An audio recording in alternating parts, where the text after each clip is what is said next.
ಸೇರಿ ಒಟ್ಟು 5 ಪ್ರಮುಖ ಬೇಡಿಕೆಗಳನ್ನ ಮುಂದಿಟ್ಕೊಂಡು ಲಾರಿ ಮಾಲೀಕರ ಸಂಘ ಮುಷ್ಕರಕ್ಕೆ ಕರೆ ಕೊಟ್ಟಿದೆ.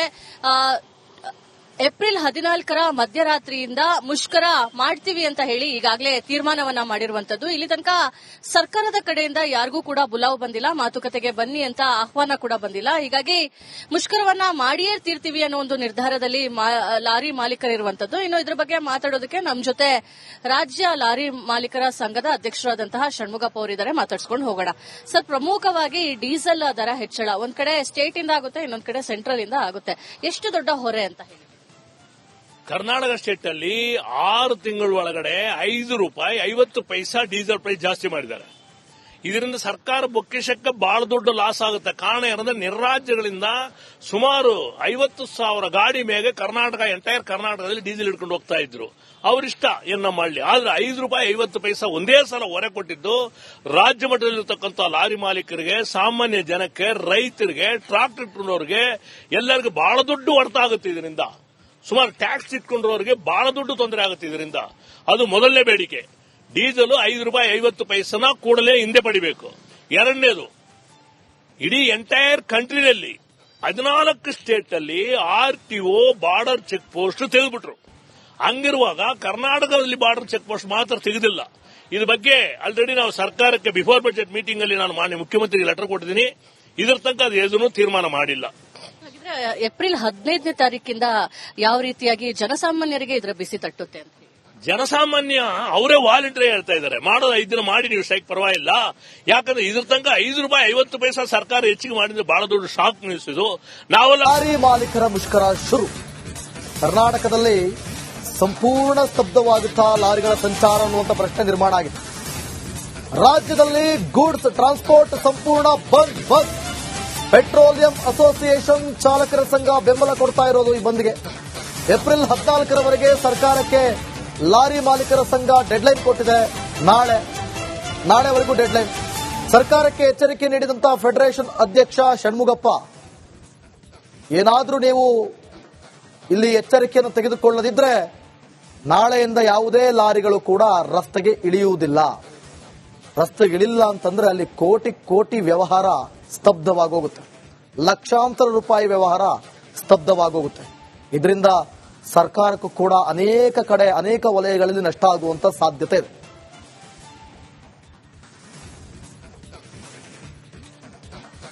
ಡೀಸೆಲ್ ದರ ಹೆಚ್ಚಳ ಸೇರಿ ಒಟ್ಟು 5 ಪ್ರಮುಖ ಬೇಡಿಕೆಗಳನ್ನ ಮುಂದಿಟ್ಕೊಂಡು ಲಾರಿ ಮಾಲೀಕರ ಸಂಘ ಮುಷ್ಕರಕ್ಕೆ ಕರೆ ಕೊಟ್ಟಿದೆ. ಏಪ್ರಿಲ್ 14ರ ಮಧ್ಯರಾತ್ರಿಯಿಂದ ಮುಷ್ಕರ ಮಾಡ್ತೀವಿ ಅಂತ ಹೇಳಿ ಈಗಾಗಲೇ ತೀರ್ಮಾನವನ್ನ ಮಾಡಿರುವಂತದ್ದು. ಇಲ್ಲಿ ತನಕ ಸರ್ಕಾರದ ಕಡೆಯಿಂದ ಯಾರಿಗೂ ಕೂಡ ಬುಲಾವ್ ಬಂದಿಲ್ಲ, ಮಾತುಕತೆಗೆ ಬನ್ನಿ ಅಂತ ಆಹ್ವಾನ ಕೂಡ ಬಂದಿಲ್ಲ. ಹೀಗಾಗಿ ಮುಷ್ಕರವನ್ನ ಮಾಡಿಯೇ ತೀರ್ತೀವಿ ಅನ್ನೋ ಒಂದು ನಿರ್ಧಾರದಲ್ಲಿ ಲಾರಿ ಮಾಲೀಕರಿರುವಂತದ್ದು. ಇನ್ನು ಇದ್ರ ಬಗ್ಗೆ ಮಾತಾಡೋದಕ್ಕೆ ನಮ್ಮ ಜೊತೆ ರಾಜ್ಯ ಲಾರಿ ಮಾಲೀಕರ ಸಂಘದ ಅಧ್ಯಕ್ಷರಾದಂತಹ ಷಣ್ಮುಗಪ್ಪ ಅವರಿದ್ದಾರೆ. ಮಾತಾಡ್ಸ್ಕೊಂಡು ಹೋಗೋಣ. ಸರ್, ಪ್ರಮುಖವಾಗಿ ಡೀಸೆಲ್ ದರ ಹೆಚ್ಚಳ ಒಂದ್ ಕಡೆ ಸ್ಟೇಟ್ ಇಂದ ಆಗುತ್ತೆ, ಇನ್ನೊಂದ್ ಕಡೆ ಸೆಂಟ್ರಲ್ ಇಂದ ಆಗುತ್ತೆ. ಎಷ್ಟು ದೊಡ್ಡ ಹೊರೆ ಅಂತ ಹೇಳಿ? ಕರ್ನಾಟಕ ಸ್ಟೇಟ್ ಅಲ್ಲಿ 6 ತಿಂಗಳ ಒಳಗಡೆ ₹5.50 ಡೀಸೆಲ್ ಪ್ರೈಸ್ ಜಾಸ್ತಿ ಮಾಡಿದ್ದಾರೆ. ಇದರಿಂದ ಸರ್ಕಾರ ಬೊಕ್ಕೇಶಕ್ಕೆ ಬಹಳ ದೊಡ್ಡ ಲಾಸ್ ಆಗುತ್ತೆ. ಕಾರಣ ಏನಂದ್ರೆ ನಿರ್ರಾಜ್ಯಗಳಿಂದ ಸುಮಾರು 50,000 ಗಾಡಿ ಮೇಲೆ ಎಂಟೈರ್ ಕರ್ನಾಟಕದಲ್ಲಿ ಡೀಸೆಲ್ ಹಿಡ್ಕೊಂಡು ಹೋಗ್ತಾ ಇದ್ರು. ಅವರಿಷ್ಟ ಏನ ಮಾಡಲಿ. ಆದ್ರೆ ₹5.50 ಒಂದೇ ಸಲ ಹೊರೆ ಕೊಟ್ಟಿದ್ದು ರಾಜ್ಯ ಮಟ್ಟದಲ್ಲಿರ್ತಕ್ಕಂಥ ಲಾರಿ ಮಾಲೀಕರಿಗೆ, ಸಾಮಾನ್ಯ ಜನಕ್ಕೆ, ರೈತರಿಗೆ, ಟ್ರಾಕ್ಟರ್ ಇಟ್ಕೊಂಡವ್ರಿಗೆ ಎಲ್ಲರಿಗೂ ಬಹಳ ದೊಡ್ಡ ಹೊಡೆತ ಆಗುತ್ತೆ. ಇದರಿಂದ ಸುಮಾರು ಟ್ಯಾಕ್ಸ್ ಇಟ್ಕೊಂಡ್ರವರಿಗೆ ಬಹಳ ದೊಡ್ಡ ತೊಂದರೆ ಆಗುತ್ತೆ. ಇದರಿಂದ ಅದು ಮೊದಲನೇ ಬೇಡಿಕೆ. ಡೀಸೆಲ್ ₹5.50 ಕೂಡಲೇ ಹಿಂದೆ ಪಡಿಬೇಕು. ಎರಡನೇದು, ಇಡೀ ಎಂಟೈರ್ ಕಂಟ್ರಿನಲ್ಲಿ 14 ಸ್ಟೇಟ್ ಅಲ್ಲಿ RTO ಬಾರ್ಡರ್ ಚೆಕ್ ಪೋಸ್ಟ್ ತೆಗೆದುಬಿಟ್ರು. ಹಂಗಿರುವಾಗ ಕರ್ನಾಟಕದಲ್ಲಿ ಬಾರ್ಡರ್ ಚೆಕ್ ಪೋಸ್ಟ್ ಮಾತ್ರ ತೆಗೆದಿಲ್ಲ. ಇದ್ರ ಬಗ್ಗೆ ಆಲ್ರೆಡಿ ನಾವು ಸರ್ಕಾರಕ್ಕೆ ಬಿಫೋರ್ ಬಜೆಟ್ ಮೀಟಿಂಗ್ ಅಲ್ಲಿ ನಾನು ಮಾನ್ಯ ಮುಖ್ಯಮಂತ್ರಿಗೆ ಲೆಟರ್ ಕೊಟ್ಟಿದ್ದೀನಿ. ಇದರ ತನಕ ಅದು ಏನೂ ತೀರ್ಮಾನ ಮಾಡಿಲ್ಲ. ಏಪ್ರಿಲ್ 15ನೇ ತಾರೀಕಿಂದ ಯಾವ ರೀತಿಯಾಗಿ ಜನಸಾಮಾನ್ಯರಿಗೆ ಇದರ ಬಿಸಿ ತಟ್ಟುತ್ತೆ ಅಂತ? ಜನಸಾಮಾನ್ಯ ಅವರೇ ವಾಲಂಟರಿ ಹೇಳ್ತಾ ಇದ್ದಾರೆ, ಮಾಡೋದು 5 ದಿನ ಮಾಡಿ ನೀವು ಸ್ಟ್ರೈಕ್ ಪರವಾಗಿಲ್ಲ. ಯಾಕಂದ್ರೆ ಇದ್ರ ತನಕ ₹5.50 ಸರ್ಕಾರ ಹೆಚ್ಚಿಗೆ ಮಾಡಿದ್ರೆ ಬಹಳ ದೊಡ್ಡ ಶಾಕ್ ನಿಲ್ಲಿಸಿದ್ದು. ನಾವೆಲ್ಲ ಲಾರಿ ಮಾಲೀಕರ ಮುಷ್ಕರ ಶುರು. ಕರ್ನಾಟಕದಲ್ಲಿ ಸಂಪೂರ್ಣ ಸ್ತಬ್ಧವಾಗುತ್ತಾ ಲಾರಿಗಳ ಸಂಚಾರ ಅನ್ನುವಂಥ ಪ್ರಶ್ನೆ ನಿರ್ಮಾಣ ಆಗಿದೆ. ರಾಜ್ಯದಲ್ಲಿ ಗೂಡ್ಸ್ ಟ್ರಾನ್ಸ್ಪೋರ್ಟ್ ಸಂಪೂರ್ಣ ಬಂದ್. ಪೆಟ್ರೋಲಿಯಂ ಅಸೋಸಿಯೇಷನ್ ಚಾಲಕರ ಸಂಘ ಬೆಂಬಲ ಕೊಡ್ತಾ ಇರೋದು ಈ ಬಂದ್ಗೆ. ಏಪ್ರಿಲ್ 14ರವರೆಗೆ ಸರ್ಕಾರಕ್ಕೆ ಲಾರಿ ಮಾಲೀಕರ ಸಂಘ ಡೆಡ್ಲೈನ್ ಕೊಟ್ಟಿದೆ. ನಾಳೆವರೆಗೂ ಡೆಡ್ಲೈನ್. ಸರ್ಕಾರಕ್ಕೆ ಎಚ್ಚರಿಕೆ ನೀಡಿದಂತ ಫೆಡರೇಷನ್ ಅಧ್ಯಕ್ಷ ಷಣ್ಮುಗಪ್ಪ, ಏನಾದ್ರೂ ನೀವು ಇಲ್ಲಿ ಎಚ್ಚರಿಕೆಯನ್ನು ತೆಗೆದುಕೊಳ್ಳದಿದ್ರೆ ನಾಳೆಯಿಂದ ಯಾವುದೇ ಲಾರಿಗಳು ಕೂಡ ರಸ್ತೆಗೆ ಇಳಿಯುವುದಿಲ್ಲ.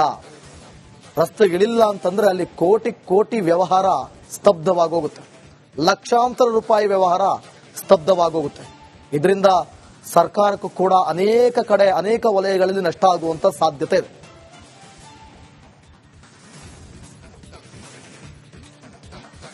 ಡೀಸೆಲ್ ದರ ಹೆಚ್ಚಳ ಸೇರಿ ಒಟ್ಟು 5 ಪ್ರಮುಖ ಬೇಡಿಕೆಗಳನ್ನ ಮುಂದಿಟ್ಕೊಂಡು ಲಾರಿ ಮಾಲೀಕರ ಸಂಘ ಮುಷ್ಕರಕ್ಕೆ ಕರೆ ಕೊಟ್ಟಿದೆ. ಏಪ್ರಿಲ್ 14ರ ಮಧ್ಯರಾತ್ರಿಯಿಂದ ಮುಷ್ಕರ ಮಾಡ್ತೀವಿ ಅಂತ ಹೇಳಿ ಈಗಾಗಲೇ ತೀರ್ಮಾನವನ್ನ ಮಾಡಿರುವಂತದ್ದು. ಇಲ್ಲಿ ತನಕ ಸರ್ಕಾರದ ಕಡೆಯಿಂದ ಯಾರಿಗೂ ಕೂಡ ಬುಲಾವ್ ಬಂದಿಲ್ಲ, ಮಾತುಕತೆಗೆ ಬನ್ನಿ ಅಂತ ಆಹ್ವಾನ ಕೂಡ ಬಂದಿಲ್ಲ. ಹೀಗಾಗಿ ಮುಷ್ಕರವನ್ನ ಮಾಡಿಯೇ ತೀರ್ತೀವಿ ಅನ್ನೋ ಒಂದು ನಿರ್ಧಾರದಲ್ಲಿ ಲಾರಿ ಮಾಲೀಕರಿರುವಂತದ್ದು. ಇನ್ನು ಇದ್ರ ಬಗ್ಗೆ ಮಾತಾಡೋದಕ್ಕೆ ನಮ್ಮ ಜೊತೆ ರಾಜ್ಯ ಲಾರಿ ಮಾಲೀಕರ ಸಂಘದ ಅಧ್ಯಕ್ಷರಾದಂತಹ ಷಣ್ಮುಗಪ್ಪ ಅವರಿದ್ದಾರೆ. ಮಾತಾಡ್ಸ್ಕೊಂಡು ಹೋಗೋಣ. ಸರ್, ಪ್ರಮುಖವಾಗಿ ಡೀಸೆಲ್ ದರ ಹೆಚ್ಚಳ ಒಂದ್ ಕಡೆ ಸ್ಟೇಟ್ ಇಂದ ಆಗುತ್ತೆ, ಇನ್ನೊಂದ್ ಕಡೆ ಸೆಂಟ್ರಲ್ ಇಂದ ಆಗುತ್ತೆ. ಎಷ್ಟು ದೊಡ್ಡ ಹೊರೆ ಅಂತ ಹೇಳಿ?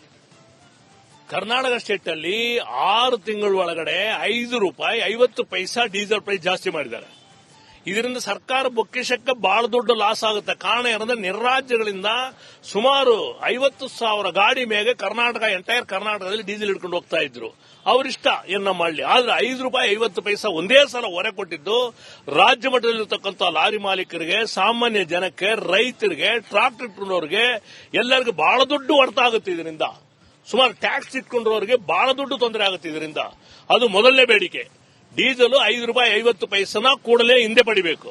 ಎರಡನೇದು, ಇಡೀ ಎಂಟೈರ್ ಕಂಟ್ರಿನಲ್ಲಿ 14 ಸ್ಟೇಟ್ ಅಲ್ಲಿ RTO ಬಾರ್ಡರ್ ಚೆಕ್ ಪೋಸ್ಟ್ ತೆಗೆದುಬಿಟ್ರು. ಹಂಗಿರುವಾಗ ಕರ್ನಾಟಕದಲ್ಲಿ ಬಾರ್ಡರ್ ಚೆಕ್ ಪೋಸ್ಟ್ ಮಾತ್ರ ತೆಗೆದಿಲ್ಲ. ಇದ್ರ ಬಗ್ಗೆ ಆಲ್ರೆಡಿ ನಾವು ಸರ್ಕಾರಕ್ಕೆ ಬಿಫೋರ್ ಬಜೆಟ್ ಮೀಟಿಂಗ್ ಅಲ್ಲಿ ನಾನು ಮಾನ್ಯ ಮುಖ್ಯಮಂತ್ರಿಗೆ ಲೆಟರ್ ಕೊಟ್ಟಿದ್ದೀನಿ. ಇದರ ತನಕ ಅದು ಏನೂ ತೀರ್ಮಾನ ಮಾಡಿಲ್ಲ. ಏಪ್ರಿಲ್ 15ನೇ ತಾರೀಕಿಂದ ಯಾವ ರೀತಿಯಾಗಿ ಜನಸಾಮಾನ್ಯರಿಗೆ ಇದರ ಬಿಸಿ ತಟ್ಟುತ್ತೆ ಅಂತ? ಜನಸಾಮಾನ್ಯ ಅವರೇ ವಾಲಂಟರಿ ಹೇಳ್ತಾ ಇದ್ದಾರೆ, ಮಾಡೋದು 5 ದಿನ ಮಾಡಿ ನೀವು ಸ್ಟ್ರೈಕ್ ಪರವಾಗಿಲ್ಲ. ಯಾಕಂದ್ರೆ ಇದ್ರ ತನಕ 5 ರೂಪಾಯಿ 50 ಪೈಸಾ ಸರ್ಕಾರ ಹೆಚ್ಚಿಗೆ ಮಾಡಿದ್ರೆ ಬಹಳ ದೊಡ್ಡ ಶಾಕ್ ನಿಲ್ಲಿಸಿದ್ದು. ನಾವೆಲ್ಲ ಸೇರಿ ಒಟ್ಟು 5 ಪ್ರಮುಖ ಬೇಡಿಕೆಗಳನ್ನ ಮುಂದಿಟ್ಕೊಂಡು ಲಾರಿ ಮಾಲೀಕರ ಸಂಘ ಮುಷ್ಕರಕ್ಕೆ ಕರೆ ಕೊಟ್ಟಿದೆ. ಏಪ್ರಿಲ್ 14ರ ಮಧ್ಯರಾತ್ರಿಯಿಂದ ಮುಷ್ಕರ ಮಾಡ್ತೀವಿ ಅಂತ ಹೇಳಿ ಈಗಾಗಲೇ ತೀರ್ಮಾನವನ್ನ ಮಾಡಿರುವಂತದ್ದು. ಇಲ್ಲಿ ತನಕ ಸರ್ಕಾರದ ಕಡೆಯಿಂದ ಯಾರಿಗೂ ಕೂಡ ಬುಲಾವ್ ಬಂದಿಲ್ಲ, ಮಾತುಕತೆಗೆ ಬನ್ನಿ ಅಂತ ಆಹ್ವಾನ ಕೂಡ ಬಂದಿಲ್ಲ. ಹೀಗಾಗಿ ಮುಷ್ಕರವನ್ನ ಮಾಡಿಯೇ ತೀರ್ತೀವಿ ಅನ್ನೋ ಒಂದು ನಿರ್ಧಾರದಲ್ಲಿ ಲಾರಿ ಮಾಲೀಕರಿರುವಂತದ್ದು. ಇನ್ನು ಇದ್ರ ಬಗ್ಗೆ ಮಾತಾಡೋದಕ್ಕೆ ನಮ್ಮ ಜೊತೆ ರಾಜ್ಯ ಲಾರಿ ಮಾಲೀಕರ ಸಂಘದ ಅಧ್ಯಕ್ಷರಾದಂತಹ ಷಣ್ಮುಗಪ್ಪ ಅವರಿದ್ದಾರೆ. ಮಾತಾಡ್ಸ್ಕೊಂಡು ಹೋಗೋಣ. ಸರ್, ಪ್ರಮುಖವಾಗಿ ಡೀಸೆಲ್ ದರ ಹೆಚ್ಚಳ ಒಂದ್ ಕಡೆ ಸ್ಟೇಟ್ ಇಂದ ಆಗುತ್ತೆ, ಇನ್ನೊಂದ್ ಕಡೆ ಸೆಂಟ್ರಲ್ ಇಂದ ಆಗುತ್ತೆ. ಎಷ್ಟು ದೊಡ್ಡ ಹೊರೆ ಅಂತ ಹೇಳಿ? ಕರ್ನಾಟಕ ಸ್ಟೇಟ್ ಅಲ್ಲಿ 6 ತಿಂಗಳ ಒಳಗಡೆ 5 ರೂಪಾಯಿ 50 ಪೈಸಾ ಡೀಸೆಲ್ ಪ್ರೈಸ್ ಜಾಸ್ತಿ ಮಾಡಿದ್ದಾರೆ. ಇದರಿಂದ ಸರ್ಕಾರ ಬೊಕ್ಕೇಶಕ್ಕೆ ಬಹಳ ದೊಡ್ಡ ಲಾಸ್ ಆಗುತ್ತೆ. ಕಾರಣ ಏನಂದ್ರೆ ನಿರ್ರಾಜ್ಯಗಳಿಂದ ಸುಮಾರು 50,000 ಗಾಡಿ ಮೇಲೆ ಎಂಟೈರ್ ಕರ್ನಾಟಕದಲ್ಲಿ ಡೀಸೆಲ್ ಹಿಡ್ಕೊಂಡು ಹೋಗ್ತಾ ಇದ್ರು. ಅವರಿಷ್ಟ ಏನ ಮಾಡಲಿ. ಆದ್ರೆ 5 ರೂಪಾಯಿ 50 ಪೈಸಾ ಒಂದೇ